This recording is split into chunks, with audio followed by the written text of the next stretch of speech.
pregação aqui pela Terra Santa. E agora nós estamos aqui no Campo dos Pastores, também chamado Campo de Boaz, aonde houve o anúncio aos pastores naquela noite. E o texto sagrado que se encontra no Evangelho de Jesus Cristo, segundo escreveu o evangelista Lucas, no capítulo 2, diz assim: E aconteceu naqueles dias que saiu um decreto da parte de César Augusto, para que todo mundo se alistasse. Este primeiro alistamento foi feito sendo Quirino presidente da Síria, e todos iam alistar-se, cada um à sua própria cidade. E subiu também José da Galileia, da cidade de Nazaré, à Judéia, a cidade de Davi, chamada Belém, porque era da casa e família de Davi, a fim de alistar-se com Maria, sua esposa, que estava grávida. E aconteceu que, estando eles ali, se cumpriram os dias em que ela havia de dar à luz. E deu à luz ao seu primogênito, e envolveu-o em panos, e deitou-o numa manjedoura, porque não havia lugar para eles na estalagem. Ora, havia naquela mesma comarca pastores que estavam no campo, e guardavam, durante as vigílias da noite, o seu rebanho. E eis que o anjo do Senhor veio sobre eles, e a glória do Senhor os cercou de resplendor, e tiveram grande temor. E o anjo lhes disse: Não temais, porque eis aqui vos trago novas de grande alegria, que será para todo o povo, pois na cidade de Davi vos nasceu hoje o Salvador, que é Cristo, o Senhor. E isto vos será por sinal: achareis o menino envolto em panos e deitado numa manjedoura. E no mesmo instante apareceu com o anjo uma multidão dos exércitos celestiais, louvando a Deus e dizendo: Glória a Deus nas alturas, paz na terra, boa vontade para com os homens. Amém.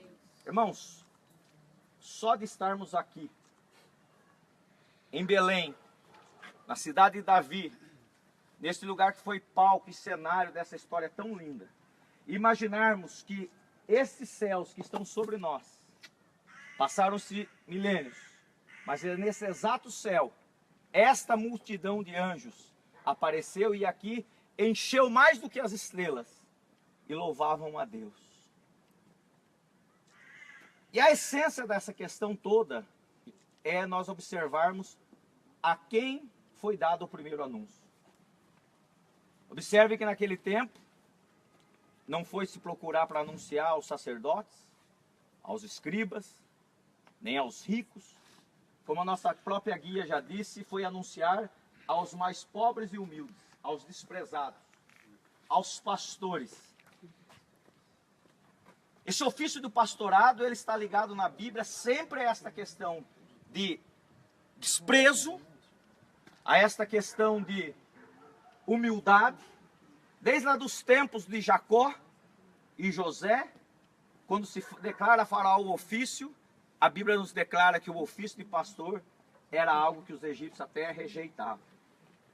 E a gente sempre observa isso. Mas foi a esses homens simples que Deus escolheu dar o anúncio. E é interessante nós notarmos que esse anúncio dado a esses pastores vem marcar de forma definitiva algo para nós. O sinal daquela declaração, do anúncio, não era o resplendor dos anjos que viriam aparecer. Observem, o resplendor veio depois do anúncio de que o sinal era coisa simples. A Bíblia diz que o anjo que estava a declarar disse: Isto vos será por sinal, encontrareis o menino envolto em panos. O sinal era este, era simples. Muitos de nós esperamos para termos a certeza e a convicção da nossa chamada, da nossa vocação, esperamos que um anjo nos apareça, esperamos sentir algo especial, um movimento que talvez arrepie o nosso corpo, faça algo, lágrimas venham, mas eu quero dizer para vocês, às vezes, e a maioria das vezes, a chamada e a convicção para que nós possamos exercer o ministério do pastorado, ela está num sinal simples. E esse sinal simples, ele pode estar evidente na forma como você trata os mais humildes na tua igreja. A forma como você consegue relacionar-se com as pessoas, porque ser pastor foge da concepção que muitos aí têm. Desde as origens reais do ofício, ser pastor era colocar as mãos ali para cuidar com a própria mão das ovelhas. Era zelar, fazer vigília para zelar das ovelhas. Era estar muitas vezes sujos, porque muitos às vezes querem ter o chamado, querem exercer o ministério, mas querem estar dentro de um gabinete com ar condicionado. Não há nada de mal se a tua igreja lhe permite isso, mas saiba, haverá vezes, e muitas das vezes, que a essência estará em você participar num simples café, e às vezes levar o café para aquela irmã mais fraca, mais humilde, a viúva da tua igreja. As coisas simples marcam o nosso ministério. Aleluia. E ainda aplicando a questão dos pastores ao nosso ofício, já que estamos entre pastores, já que estamos entre ministros de Deus. Ser pastor envolve decisões, envolve atitudes. Ser pastor envolve cuidados. Ser pastor envolve amor e envolve compaixão. Mas eu quero, finalizando a mensagem, dizer que todos os ingredientes, todas as virtudes que nós como homens e mulheres de Deus, chamados para o ministério devemos ter, devem ser dosadas com equilíbrio. Porque até nós que somos pastores, precisamos ter a firmeza para dosar a compaixão. Simplesmente pelo fato que a compaixão tem que ser medida. Porque quando um pastor tem muita compaixão e poupa o lobo, ele condena todo o rebanho. E o pastor precisa ter decisão para muitas vezes eliminar o lobo. Você que pode receber essa palavra, leve para a tua igreja. Leve para a tua igreja a lealdade daqueles que nos cercam, a lealdade daqueles que nos ajudam. E para finalizar então a mensagem, a Bíblia nos dá um contraste.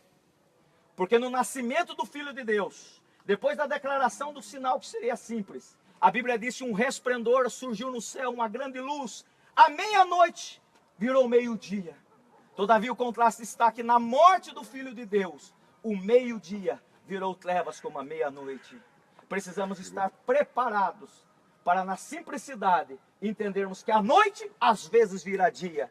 E o dia, às vezes, vira noite. Pastor não tem horário. Pastor não tem agenda. Pastor tem fidelidade para com o rebanho que escolhe proteger. Porque a Bíblia diz que eles estavam vigiando sobre o rebanho. Vigia, irmão. Nós estamos aqui numa semana de renovação nas nossas forças para voltarmos e defendermos o rebanho que foi nos confiado. Não importa se são 20, não importa se são 100, não importa se são milhares de ovelhas. Mas esse chamado é um chamado especial para a glória de Deus. Aleluia. Glórias a Deus.